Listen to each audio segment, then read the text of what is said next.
بسم اللہ الرحمن الرحیم۔ السلام علیکم، welcome to my channel Urdu story centre. نئے آنے والوں سے گزارش ہے کہ چینل کو سبسکرائب کر دیجیے اور چینل پر موجود گھنٹی کے بٹن کو پریس کر دیں تاکہ آنے والے ویڈیو کی اپڈیٹ سب سے پہلے آپ تک پہنچ سکے۔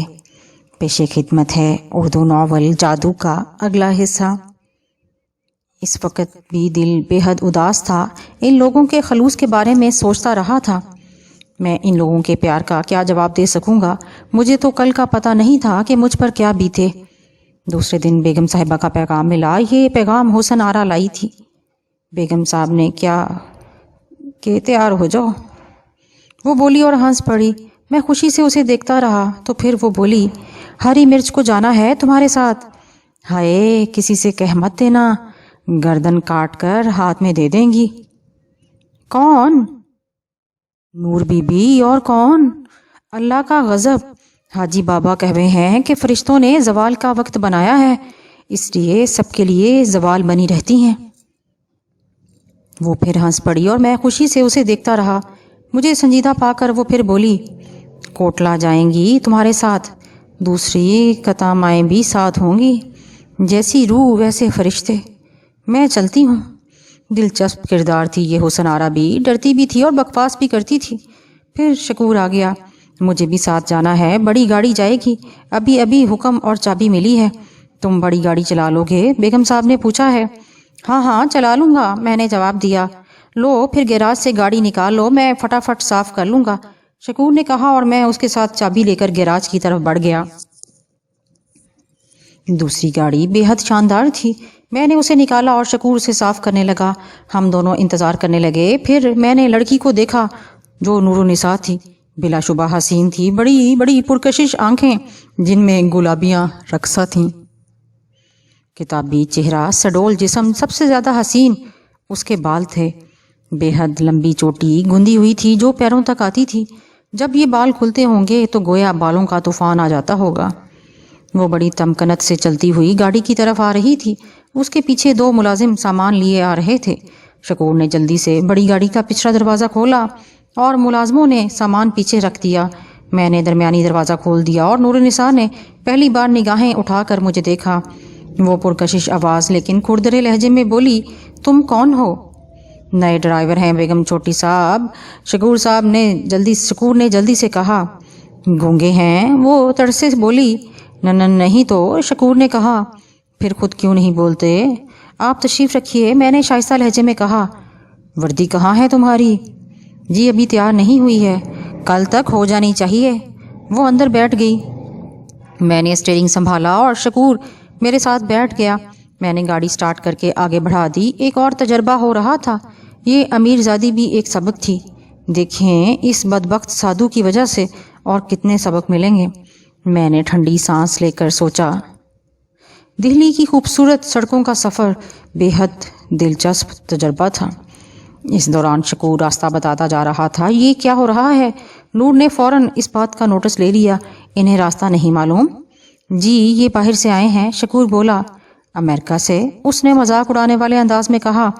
شکور بیچارہ کیا بول سکتا تھا جس کی جگہ وہ آئی تھی؟ یہ ایک بے حد خوبصورت کوٹھی تھی۔ یہ شکور کے اشارے پر کار کوٹھی کے کمپاؤنڈ میں داخل ہو گئی۔ میں نے نیچے اتر کر دروازہ کھولا۔ وہ اترنے لگی، پھر ایک دم چمک کر بولی، راستے سے ہٹو، اونٹ کی طرح راستہ روک کر کیوں کھڑے ہو گئے ہو؟ آداب سیکھو۔ میں سامنے سے ہٹ گیا اور کھٹکھڑ کرتی اندر چلی گئی۔ کچھ دیر کے بعد واپس آئی تو ایک اور خوبصورت لڑکی اس کے ساتھ تھی۔ دونوں بیٹھ گئیں تو میں نے اسٹیئرنگ سنبھال لیا۔ نور بولی، چلیے۔ یہ کون صاحب ہیں جو گاڑی چلا رہے ہیں؟ دوسری لڑکی نے پوچھا۔ ڈرائیور، نور نے جواب دیا۔ کیا مطلب؟ دوسری لڑکی کے لہجے میں حیرت تھی۔ ڈرائیور کا کوئی اور مطلب بھی ہوتا ہے، ایسے شاندار ڈرائیوروں کا ہوتا ہے، دوسری لڑکی نے شرارت سے کہا۔ نازی، فضول باتوں سے گریز کیا کرو، نور نے ناگواری سے کہا۔ دوسری لڑکی ہنسنے لگی، پھر سرگوشی میں بولی، تم سے عاجز ہوگا بیچارہ۔ نور النساء نے کوئی جواب نہیں دیا۔ اس بار بھی گاڑی ایک خوبصورت کوٹھی کے گیٹ سے اندر داخل ہو گئی۔ یہاں کمپاؤنڈ میں 4 کاریں کھڑی تھیں اور ان کے ارد گرد بہت سی لڑکیاں نظر آ رہی تھیں۔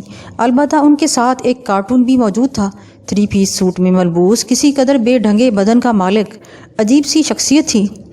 یہ کون ہے؟ ان لوگوں کے ساتھ نازی نے گاڑی میں بیٹھے بیٹھے کہا۔ پتہ نہیں، نور بولی۔ اتنی دیر میں لڑکیوں نے نور النساء کو گھیر لیا۔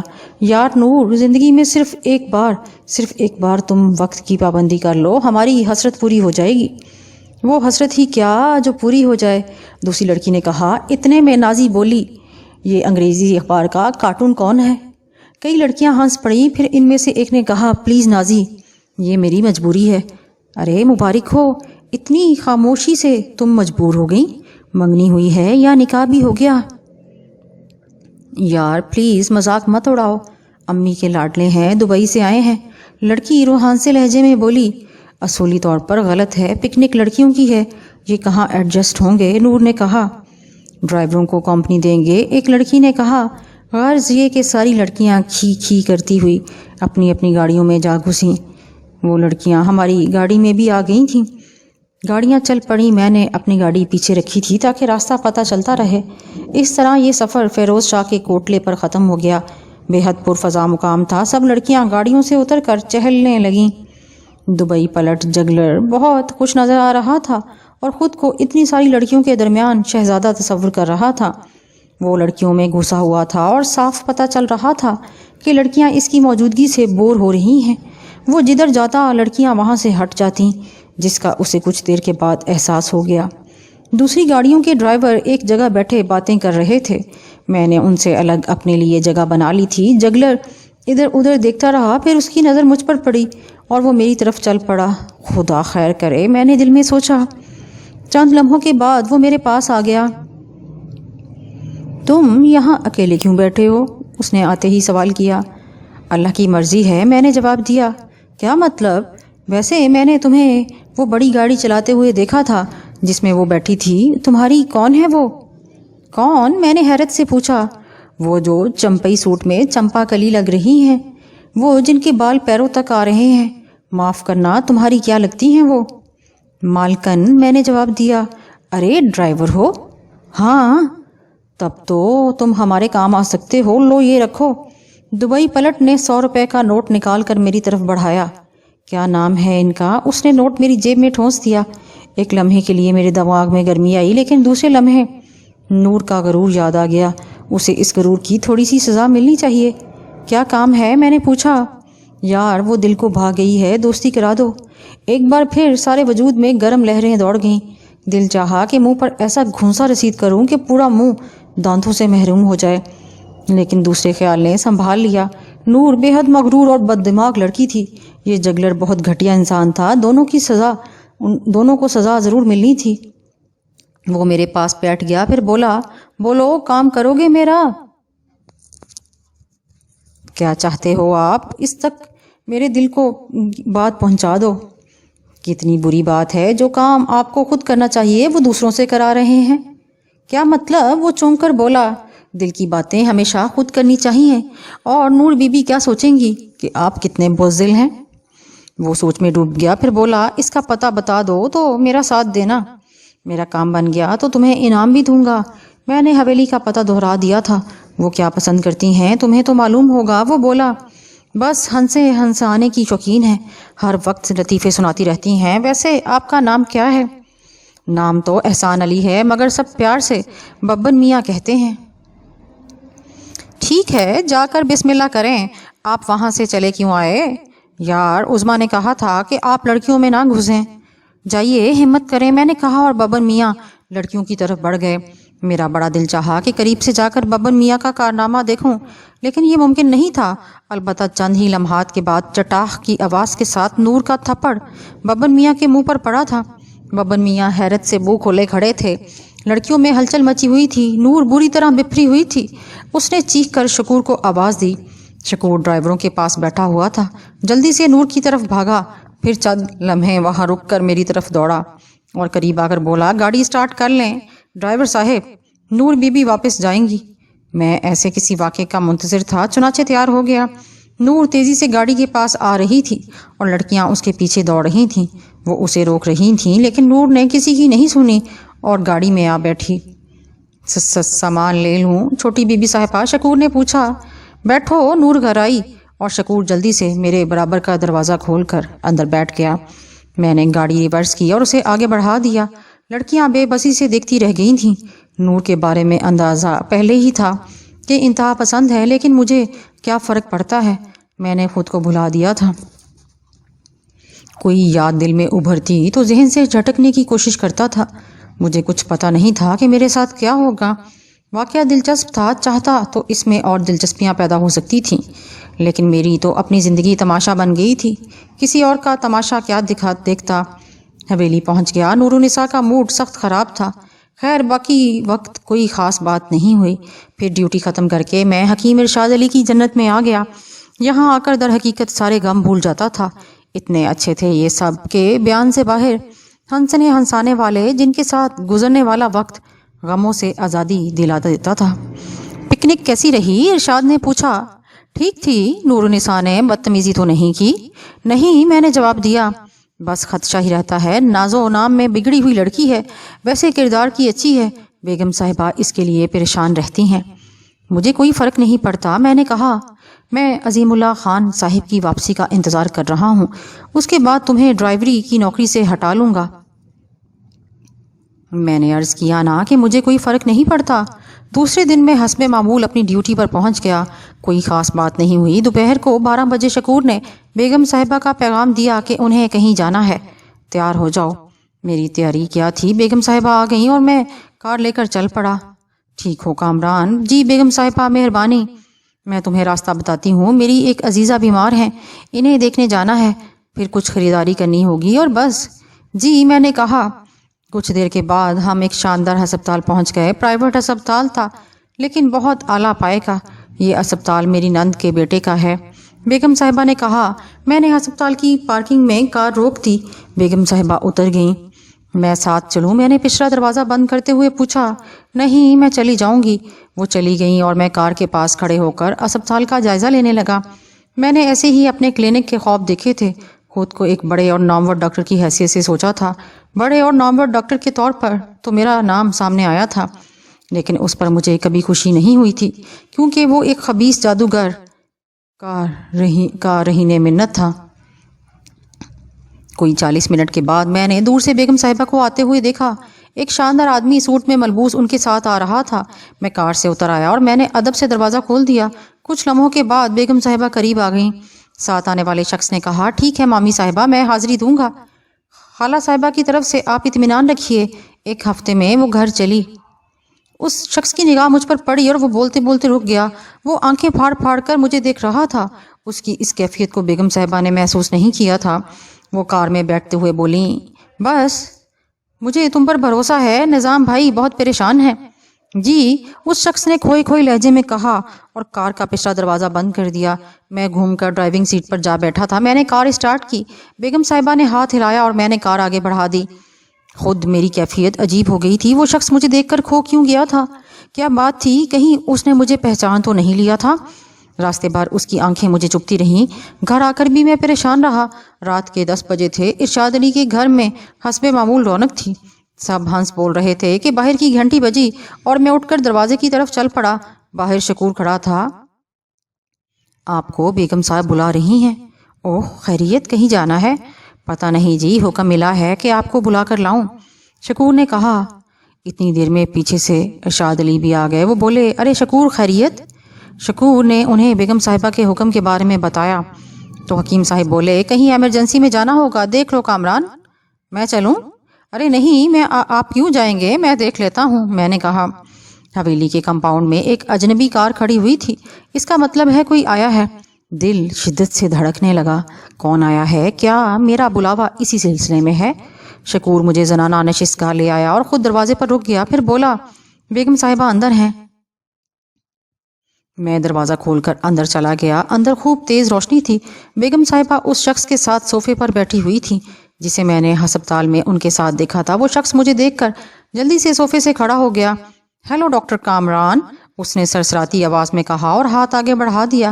میرے بدن کے رونگٹے کھڑے ہو گئے۔ ایک لمحے توقف کے بعد میں نے ہاتھ آگے بڑھا دیا۔ وہ بولا، میرا نام سہیل احمد ہے، ڈاکٹر ہوں۔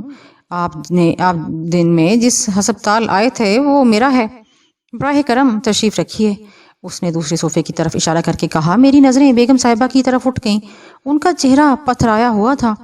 آپ ڈرائیور نہیں ہیں بلکہ ایسا سرمایہ ہے جس پر آپ کا وطن جس قدر ناز کرے کم ہے۔ براہ کرم بیٹھ جائیے پلیز۔ مجھے اپنے پیروں کی جان نکلتی محسوس ہو رہی تھی، چنانچہ میں بیٹھ گیا۔ سہیل نے پھر کہا، آپ کے ہندوستان آنے سے پہلے سے میں آپ کا فین ہوں۔ آپ میرے لیے بہت اہم ہستی ہیں۔ یہ دیکھیے، میں پاکستان کے شہر کراچی سے نکلنے والے وہ اخبارات ساتھ لایا ہوں جن میں آپ کے کارنامے اور تصویریں چھپی ہوئی ہیں۔ اس سے آپ کو اندازہ ہو جائے گا کہ میں آپ سے کس قدر عقیدت رکھتا ہوں۔ اس نے اخبارات کے ایک بنڈل کی طرف اشارہ کر کے کہا جو سینٹر ٹیبل پر رکھا ہوا تھا۔ مجھے اندازہ ہو گیا کہ کھیل اچانک بگڑ گیا ہے۔ اب کوئی جھوٹ بولنے سے کوئی فائدہ نہیں، چنانچہ میں حالات کا مقابلہ کرنے کے لیے تیار ہو گیا۔ اچانک بیگم صاحبہ بول پڑی، یہ سچ ہے کامران، تم ڈاکٹر ہو؟ جی بیگم صاحبہ، یہ سچ ہے۔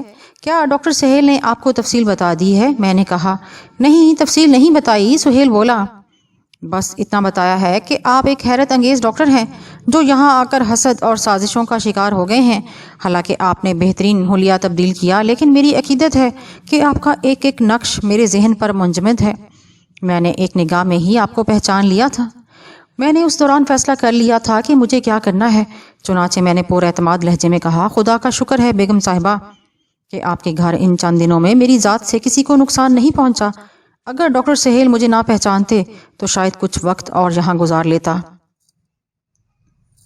میں کبھی قسم نہیں کھاتا ڈاکٹر کامران، لیکن قسم کھا کر کہتا ہوں کہ میں ساری زندگی آپ کے بارے میں کسی کو کچھ نہیں بتاؤں گا۔ لیکن اگر آپ کبھی کسی کو پتہ چل گیا کہ آپ یہاں روپوش ہیں تو میں دعوے سے کہتا ہوں کہ یہ لوگ زندہ نہیں رہ سکیں گے۔ ڈاکٹر سہیل نے کہا، ہوا کیا ہے، مجھے نہیں بتاؤ گے تم لوگ؟ بیگم صاحبہ نے کہا، جی اب میں بتاتا ہوں۔ ڈاکٹر کامران سامری جادوگر کی طرح مشہور ہیں، ان امراض کے بارے میں جنہیں یورپ امریکہ کے ڈاکٹر بھی ڈائگنوز نہ کر سکے۔ کامران صاحب نے انہیں ڈائگنوز کیا، ان کے پیچیدہ ترین آپریشن اور علاج کیے اور دنیا بھر میں مشہور ہو گئے۔ پھر یہاں ہندوستان میں میڈیکل کانفرنس میں انہیں مدعو کیا گیا، لیکن سیمینار کے آغاز سے پہلے ہی ایک مشہور مقامی ڈاکٹر خاتون ایک رات ان کے کمرے میں گئیں اور صبح کو مردہ پائی گئیں۔ ان کے قتل کے الزام ان پر لگایا گیا اور انہیں گرفتار کر کے ان پر مقدمہ چلایا گیا۔ انہیں سزائے موت دی جانے والی تھی کہ یہ کسی طرح جیل سے فرار ہو گئے۔ جیل کے چند لوگ بھی ان کے ہاتھوں زخمی ہو گئے اور اب پولیس ان کی تلاش میں ہے۔ بڑی شد و مد کے ساتھ ایک مفرور قاتل کو تلاش کیا جا رہا ہے۔ یہ ہے کل کہانی۔ سہیل نے کہا۔ بیگم صاحبہ کا بدن نمایاں طور پر کانپ رہا تھا۔ میں نے انہیں دیکھتے ہوئے کہا، ایک وعدہ کرتا ہوں آپ سے بیگم صاحبہ، اگر میں گرفتار ہو گیا اور پولیس نے یہ معلوم کرنے کی کوشش کی کہ میں اس دوران کہاں روپوش رہا تو میں یہاں کا نام نہیں لوں گا۔ وعدہ؟ بیگم صاحبہ بے اختیار رو پڑیں، پھر گلو گیر لہجے میں بولیں، اب کہاں جاؤ گے؟ میں نہیں جانتا۔ آپ اور ڈاکٹر سہیل کو یہ بتانا چاہتا ہوں کہ مجھ پر سارے الزامات غلط ہیں۔ اللہ کا حکم ہوا تو میری بے گناہی ایک دن ثابت ہو جائے گی۔ میں آپ کے لیے کیا کر سکتا ہوں ڈاکٹر کامران؟ سہیل نے کہا، نہیں، میں اب کسی کو مشکل میں نہیں ڈالوں گا۔ ہاں، اگر ممکن ہو تو ایک کام کر دیں۔ جی بتائیے۔ کراچی میں میرے بھائی بہن اور والدہ وغیرہ ہیں، انہیں بتا دیجئے کہ میں بے گناہ ہوں۔ ان سے کہیے کہ وہ اللہ سے میرے لیے دعا کریں کہ اگر میں بے گناہ ہوں تو میری بے گناہی ثابت کر کے مجھے سرخرو کریں۔ اگر میں نے یہ گھناؤنا جرم کیا ہے تو مجھے بدترین سزا ملے۔ ڈاکٹر سہیل نے افسردگی سے سر جھکا دیا تھا۔ میں اپنی جگہ سے اٹھ کھڑا ہوا۔ اجازت چاہتا ہوں، ارشاد علی صاحب کے پاس واپس نہیں جاؤں گا۔ بلا وجہ کچھ جھوٹ بولنے پڑیں گے، سچ بولوں گا تو وہ جانے نہیں دیں گے۔ آپ انہیں بھی حقیقت بتا دیجئے۔ خدا حافظ۔ کہاں جاؤ گے؟ میں چھوڑ دوں؟ ڈاکٹر سہیل نے کہا۔ شکریہ ڈاکٹر، میں چلا جاؤں گا، میں نے کہا۔ پھر میں حویلی سے باہر نکل آیا اور حویلی سے نکل کر کسی سمت کا تعین کیے بغیر چل پڑا۔ سمت کی ضرورت بھی نہیں تھی، خود کو تقدیر کے حوالے کر دیا تھا۔ ہر طرف گہری تاریکی چھائی ہوئی تھی۔ میں چلا جا رہا تھا، پھر قدم لڑکھڑانے لگے، پیروں میں آگے بڑھنے کی سکت نہیں رہی۔ ادھر ادھر نظریں دورائیں، کچھ فاصلے پر کتب کی لاڑ نظر آ رہی تھی۔ سامنے ہی ایک پارک تھا، مدھم پیلی روشنیوں کے سائے میں بے خانماں سوئے ہوئے نظر آ رہے تھے۔ قدم اس طرف اٹھ گئے، پھر ایک جگہ خالی دیکھ کر میں لیٹ گیا، آنکھیں بند کر لیں اور سو گیا، اور اس وقت جاگا جب سورج خوب چڑھ گیا تھا۔ میرے اطراف بہت سے لوگ تھے، کاہلوں کی طرح بیٹھے ہوئے تھے، کچھ ابھی تک لیٹے ہوئے تھے۔ شدید بھوک لگ رہی تھی۔ ارشاد علی کے ساتھ کھائی ہوئی نہاری یاد آ گئی۔ دل بہت زور سے دھڑکا۔ رات کو جب زیادہ دیر ہو گئی ہوگی تو وہ صورتحال معلوم کرنے آئے ہوں گے، تب صورتحال معلوم ہوئی ہوگی اور صفِ ماتم بچھ گئی ہوگی۔ مجھے ان سب کی محبت کا اندازہ تھا۔ آنکھیں بھیگ گئیں۔ بہت دیر تک بیٹھا سوچتا رہا، پھر ٹھنڈی سانس لے کر اٹھ گیا۔ بیٹھے رہنا بیکار تھا، کھانا تلاش کروں جو سب سے ضروری ہے۔ وہاں سے چل پڑا۔ راستوں کا کوئی علم نہیں تھا، ضرورت بھی نہیں تھی کہاں جانا تھا۔ کھانے پینے کی کوئی جگہ مل جائے بس۔ ایک سڑک پر آ گیا اور منہ اٹھائے چلتا رہا۔ سڑک پر ٹریفک چل رہی تھی، بڑی چھوٹی گاڑیاں آ جا رہی تھیں۔ اچانک بریکوں کی چرچراہٹ ابھری اور ایک لمبی سی گاڑی کچھ آگے جا کر رکی۔ یہ ڈبل کیبن گاڑی تھی۔ گاڑی ریورس ہو کر میرے پاس رکی اور اس سے ایک چیختی ہوئی نسوانی آواز ابھری، گوتم، گوتم، او مائی گاڈ، گوتم۔ میں حیرانی سے ادھر ادھر دیکھنے لگا۔ آس پاس کوئی گوتم نہیں نظر آ رہا تھا۔ اس کا مطلب تھا کہ مجھے ہی گوتم کہہ کر پکارا جا رہا تھا۔ کوئی غلط فہمی، میں نے دل میں سوچا۔ گاڑی سے ایک بھاری بدن کی عورت نیچے اتری اور بے اختیار گوتم گوتم کہہ کر میری طرف دوڑی۔ پچھلے والے حصے سے بھی 3 ملازم قسم کے آدمی نیچے اتر کر میری طرف لپکے۔ عورت قریب آ کر مجھ سے لپٹ کر زاروں قطار رونے لگی۔ گوتم، میرے لال، میرے بچے، میری آنکھوں کے نور، مر گئی تھی میں تو۔ ہائے، تو کہاں چلا گیا تھا؟ ارے دیکھ، کیا رے، کیا دیکھ رہا ہے؟ میرا گوتم مل گیا، لے چلو اسے، لے چلو۔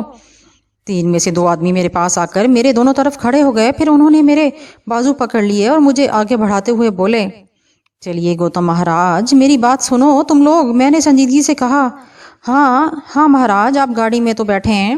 ان میں سے ایک نے کہا۔ انہوں نے جارحانہ انداز میں میرے بازو پکڑے ہوئے تھے اور مجھے گھسیٹ کر گاڑی کی طرف لے جا رہے تھے، جبکہ وہ موٹی پروکار عورت جو ساڑی باندھے ہوئے تھی ڈرائیور کے ساتھ والی سیٹ پر جا بیٹھی تھی۔ میں نے فوراً بدن ڈھیلا چھوڑ دیا اور ان کے ساتھ آگے بڑھ کر گاڑی میں جا بیٹھا۔ میں نہیں چاہتا تھا کہ لوگوں کی نظروں میں آؤں، یہ خطرناک ہوگا۔ دوسری بات یہ کہ عارضی طور پر ہی صحیح گوتم کی حیثیت سے کچھ وقت کے لیے ایک ٹھکانہ مل جائے گا۔ گاڑی آگے بڑھ گئی، لیکن اس کا سفر 1 گھنٹے کے قریب تھا۔ وہ شاید دلی کے نواحی علاقے میں سفر کر رہی تھی۔ کچھ دیر کے بعد ایک وسیع و عریض دریا نظر آیا، جس کے پل سے گزرتے ہوئے ایک جگہ دریائے جمنا لکھا دیکھا، پھر ایک جگہ غازی آباد بھی لکھا نظر آیا۔ آخر کار گاڑی ایک عمارت کے ٹوٹے گیٹ سے اندر داخل ہو گئی اور ایک جگہ رک گئی۔ مجھے نیچے اتارا گیا۔ خالص ہندوانہ طرز کی عمارت تھی۔ دروازے کے دونوں طرف 2 بھیانک شکلوں والی مورتیاں آویزاں تھیں۔ وہ لوگ مجھے اس دروازے سے گزار کر اندر لائے، پھر ایک ڈیوڑی نما جگہ سے گزر کر ایک کمرے میں پہنچے جہاں کچھ کرسیاں پڑی ہوئی تھیں۔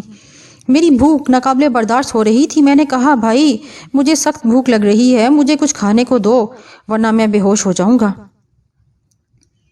ان میں سے ایک نے دوسرے کو اشارہ کیا اور دوسرا دروازے سے باہر نکل گیا۔ موٹی عورت ہمارے ساتھ اندر نہیں آئی تھی۔ میں ایک کرسی پر بیٹھ گیا۔ میری چھٹی حس کہہ رہی تھی کہ یہ کوئی غلط فہمی والی بات نہیں بلکہ کچھ اور ہی ہے۔ موٹی عورت نے وہاں جس دیوانگی کا اظہار کیا تھا اب اس کا کوئی وجود نہیں تھا۔ چند ہی منٹ کے بعد وہ آدمی کھانے پینے کی کچھ چیزیں لے کر اندر آ گیا۔ میں نے شکم سیری کی اور کچھ سکون ہوا، لیکن چند ہی لمحوں میں اندازہ ہو گیا کہ یہ سکون کچھ زیادہ ہی گہرا تھا۔ بس دنیا نگاہوں سے اوجھل ہو گئی اور جب ہوش آیا تو خود کو بہت بڑے ہال نما کمرے میں پایا۔ کمرے کی چھت بہت اونچی تھی اور اس کی دیواروں میں روشنیاں لگی ہوئی تھیں۔ کمرے میں کوئی کھڑکی یا روشن دان نہیں تھا، ہاں البتہ ایک دروازہ دور سے نظر آ رہا تھا۔ بینائی نے کچھ اور ساتھ دیا تو مجھے وہ 7 انسانی ڈھانچے نظر آئے جو ایک دیوار کے ساتھ قطار میں کھڑے تھے۔ سوکھے ہوئے انسانی پنجر میرے لیے اجنبی نہیں تھے، کیونکہ ایک ڈاکٹر کی حیثیت سے میں انہیں بار بار دیکھ چکا تھا، لیکن ماحول نے مجھے خوف زدہ کر دیا اور اس وقت تک جان ہی نکل گئی جب اچانک ان میں سے ایک ڈھانچہ ہنس پڑا۔ اس کی ہنسی مضحکہ اڑانے والی جیسی تھی، مزید یہ کہ اس کے ہنسنے کے ساتھ باقی ڈھانچے بھی ہنس پڑے اور ہال میں خوفناک کہکہے ابل پڑے۔ تھوڑی دیر تک وہ ہنستے رہے، پھر ایک دم خاموش ہو گئے۔ ان کی یہ اچانک خاموشی ان کی ہنسی سے زیادہ خوفناک تھی۔ ایک دم دماغ پھاڑ دینے والا سناٹا چھا گیا۔ میں سہمی ہوئی نظروں سے چاروں طرف دیکھنے لگا، پھر میری نظر ایک دیوار کی جانب اٹھ گئی اور میرے بدن میں خوف کی لہریں دوڑنے لگیں۔ میں نے دیوار پر چند مجسمے دیکھے جو متحرک تھے۔ ان مجسموں کی شکلیں عجیب و غریب تھیں۔ ایک مجسمے کا سر گائے کی طرح اور دھڑ انسانوں جیسا، ایک کا سر انسان کا اور باقی بدن گائے کا۔ دوسرے مجسمے بھی ایسے ہی بے تکے جسموں کے مالک تھے۔ اس سے زیادہ حیرت ناک بات یہ تھی کہ وہ دیواروں پر آہستہ آہستہ چل رہے تھے۔ ابھی میں ان کی طرف متوجہ تھا کہ اچانک دروازے پر آہٹ ہوئی اور مجسمے ساکت ہو گئے۔ یوں لگا جیسے شرارتیں کرنے والے بچے اچانک ٹیچر کی آمد سے خوفزدہ ہو گئے ہوں۔ میری نظریں اس طرف اٹھی ہی تھیں کہ میرے ارد گرد کی دیواروں سے شدید بدبودار دھواں خارج ہونے لگا۔ اس کی بدبو ناقابل برداشت تھی۔ ناک اور کانوں میں شدید جلن ہونے لگی۔ ایک بار پھر مجھے اپنی آنکھیں بند ہوتی ہوئی محسوس ہوئیں، پھر وہی مانوس اندھیرا اور پھر روشنی ہوش کا اعلان ہوتی ہے۔ یہ اعلان بھی ایک اجنبی جگہ ہوا تھا۔ بدن کے نیچے نرم گدے والی مسہری، بدن پر نرم کمبل پڑا ہوا تھا۔ میں اٹھ کر بیٹھ گیا۔ اسی وقت سامنے نظر آنے والے دروازے سے ایک لڑکی اندر داخل ہو گئی۔ ساڑی میں تھی، دونوں ہاتھ جوڑ کر ماتھے سے لگائے، پھر بولی، جے ہو مہاراج کی اشنان کر لیں، وہ سامنے اشنان گھر ہے۔ میں نے اس کے اشارے کی طرف دیکھا۔ غسل خانہ تھا۔ صورتحال کافی حد تک واضح تھی۔ اندازہ ہو رہا تھا کہ کہاں ہوں۔ اٹھ گیا، غسل خانے میں جا کر غسل کیا، وضو کیا۔ غسل خانے میں دوسرے کپڑے ٹنگے ہوئے تھے لیکن اپنے ہی کپڑے پہنے۔ باہر نکلا تو سامنے کھانے پینے کی چیزیں رکھی ہوئی تھیں، پکی ہوئی چیزیں تھیں۔ اب یہ اندازہ ہو گیا تھا کہ یہ ناپاک جگہ ہے، یہاں کی چیزوں کا کوئی بھروسہ نہیں۔ چنانچہ میں نے ان پر توجہ نہیں دی اور ایک طرف بیٹھ گیا۔ کچھ لمحوں کے بعد دو آدمی اندر داخل ہوئے، پجاریوں جیسے لباس پہنے ہوئے تھے۔ بھوجن نہیں کیا مہاراج؟ ایک نے کہا۔ نہیں۔ کر لیں؟ نہیں، میں نے کہا۔ دونوں نے ایک دوسرے کی صورت دیکھی، پھر ان میں سے ایک نے کہا، آپ کو ہمارے ساتھ چلنا ہے۔ چلو، میں نے کہا۔ وہ واپس دروازے کی طرف مڑ گئے۔ ایک چوڑی راہداری سے گزرنے کے بعد وہ مجھے لیے ہوئے ایک دروازے سے اندر داخل ہوئے۔ اندر داخل ہوتے ہی مجھے اندازہ ہو گیا کہ وہ ایک کوئی بہت بڑا عجیب و غریب سا ہال نما کمرہ تھا۔ جہاں پہلے میری آنکھ کھلی تھی وہ دیوار کے ساتھ ڈھانچے کھڑے ہوئے تھے اور دیواروں پر وہی انسان نما جانور یا جانور نما انسان نظر آ رہے تھے۔ البتہ اس وقت یہاں بے حد تیز روشنی ہو رہی تھی۔ کچھ نئی کرسیاں وغیرہ بھی پڑی ہوئی تھیں۔ بیٹھیے مہاراج، میرے ساتھ آنے والوں میں سے ایک نے کہا، اور میں ایک کرسی پر بیٹھ گیا۔ وہ لوگ پیچھے ہٹ کر ایک دیوار سے جا ٹکے تھے۔ کچھ لمحوں کے بعد دوسرے دروازے پر ہلچل ہوئی اور پھر خوبصورت لباس میں ملبوس لڑکیاں اندر آنے لگیں۔ ان کی تعداد 7 تھی، ایک سے ایک حسین تھی۔ جھلملاتے لباسوں نے ان کے حسن پر 4 چاند لگا دیے تھے۔ دروازے سے اندر آ کر وہ 2 حصوں میں تقسیم ہو گئیں اور گردنیں جھکا کر کھڑی ہو گئیں۔ پھر 4 افراد اندر داخل ہوئے جو ایک زرنگار تخت کندھوں پر اٹھائے ہوئے تھے۔ بے حد خوبصورت تخت تھا جس پہ ہیرے جڑے ہوئے تھے۔ ان کی رنگ برنگی روشنیوں نے ماحول کو اور حسین بنا دیا تھا۔ اس تخت پر مکروہ شخص بھوریا چرن بیٹھا ہوا تھا۔ بڑا سا سر، بڑی بڑی بدنما آنکھیں، سوکھا بدن، بے حد دبلے پتلے ہاتھ پاؤں۔ جیسے ہی وہ اندر آیا، لڑکیوں نے دلکش آواز میں نعرہ لگایا، جے پدم شنکھا، جے شاکیا منی پدم شنکھا۔ وہ نعرے لگاتی رہیں اور چاروں آدمیوں نے تخت ہال کے بیچوں بیچ رکھ دیا۔ تب اس نے میری طرف دیکھا اور بولا، کیسا ہے رے تو؟ ٹھیک ہوں بھوریا چرن۔ دلی کے مزے لوٹ لیے؟ ہاں، تیری راجدھانی میں، میں نے کہا اور وہ ہنس پڑا۔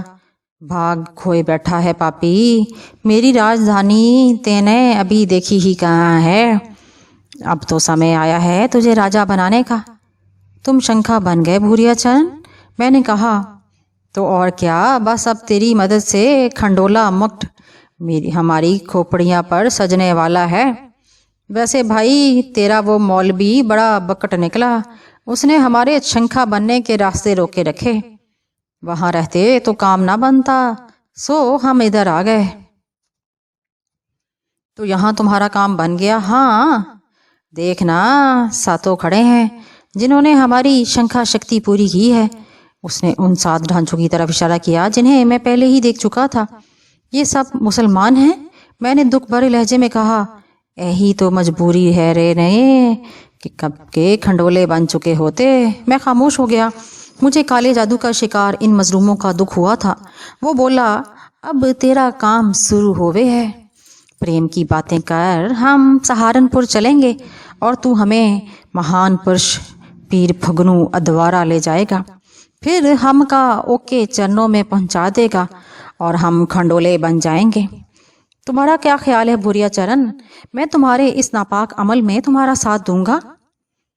ہم ان قابل احترام ولیوں اور درویشوں پر عقیدت کے پھول چڑھاتے ہیں، ہم ان کے مزار پر تمہارے ناپاک وجود کو پہنچائیں گے۔ میرے ان الفاظ پر بھوریا چرن کی آنکھیں کبوتر کی خون کی طرح سرخ ہو گئیں۔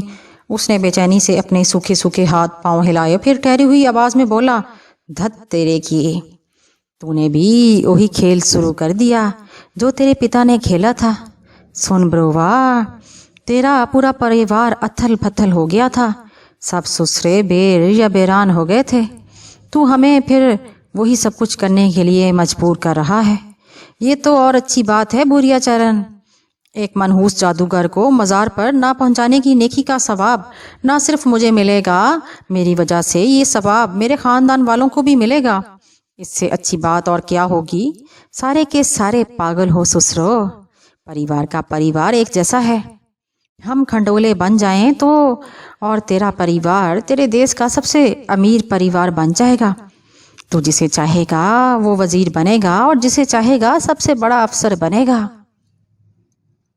میرے حلق سے کہہ کہا ابل پڑا، میں اپنے خاندان والوں پر یہ مصیبت کبھی نہیں ڈالوں گا بھوریا چرن۔ دیکھ رے پاگل، تجھے یہ کام تو کرنا ہی پڑے گا، ہندوستان بھر کی پولیس تیرے پیچھے لگی ہوئی ہے، ہم تجھے اس کے ہاتھ تو لگنے نہیں دیں گے، وہ تجھے موت کی سزا دیں گے۔ ہمیں کیا فائدہ، پر ہم تجھے مزہ ضرور چکھائیں گے۔ تو نے ابھی تک جیون کا کالا روپ نہیں دیکھا، وہ بھی دیکھ۔ ہم تو سے زیادہ دور نہیں رہیں گے، جب تیرا من کرے ہمارے کام کے لیے تیار ہو جانا۔ چلو رے چلو، اس نے کہا، اور چاروں آدمیوں نے دوبارہ تخت کندھوں پر اٹھا لیا اور واپس اسی دروازے کی طرف چل پڑے۔ آوری پورنیو آ جاؤ، بھوریا چرن نے چلتے ہوئے کہا، اور ساتوں خوبصورت لڑکیاں تخت کے پیچھے پیچھے اس دروازے سے اندر چلی گئیں۔ اٹھو شہزادے، یہ تمہارے باپ کی حویلی نہیں، ان لوگوں میں سے ایک نے کرخت لہجے میں کہا جو یہاں تک لائے تھے۔ میں خاموشی سے ان کے ساتھ باہر نکل آیا۔ اس بار وہ مجھے اس آرام دہ کمرے میں نہیں لے گئے تھے، بلکہ ایک اور کمرے میں لے کر گئے تھے۔ کوئی 1 گھنٹے کے بعد آدمی ہاتھ میں پیتل کی تھالی لے کر اندر آیا۔ تھالی کے ایک حصے میں ابلے ہوئے چاول رکھے تھے، ایک پیالی میں پانی جیسی دال اور مٹی کے اب خورے میں پانی تھا۔ اس نے تھالی میرے سامنے رکھی، کچھ کہے بغیر باہر نکل گیا۔